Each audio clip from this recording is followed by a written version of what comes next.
மேன்மைப்படுத்தி இருக்கிறார் அப்படின்னா நீங்க அவருடைய நினைவுகளை, உங்களை மேன்மைப்படுத்தி இருக்கிற அந்த நினைவுகளை நீங்கள் நினைக்க வேண்டும்.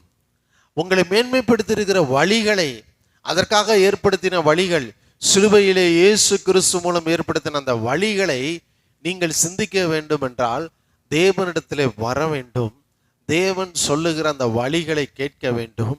தேவனுடைய எண்ணங்களை, தேவனுடைய சிந்தைகளை தெரிந்து கொள்வதற்கு தேவ சமூகத்திலே அமர வேண்டும் என்று வேதம் சொல்லுகிறது. ஏசாயா 55ஆம் அதிகாரம் 3வது வசனம் சொல்லுகிறது, உங்கள் செவியை சாய்த்து என்னிடத்தில் வாருங்கள், கேளுங்கள். அப்படின்னு என்ன அர்த்தம்னா, தேவனுடைய வார்த்தையை கேட்பதற்காக தேவனிடத்திலே வர வேண்டும். ஏதோ ஒன்றுக்காக கர்த்தரிடத்துல வர்றது அப்படி கிடையாது.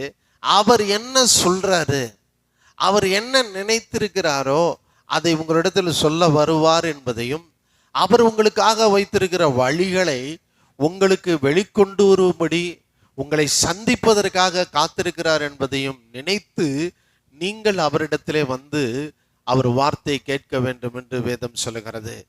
அந்த ஏசாயா 55:3 திரும்ப வாசிப்பீங்கன்னா, உங்கள் செவியை சாய்த்து என்னிடத்திலே வாருங்கள், கேளுங்கள், அப்பொழுது உங்கள் ஆத்துமா பிழைக்கும்.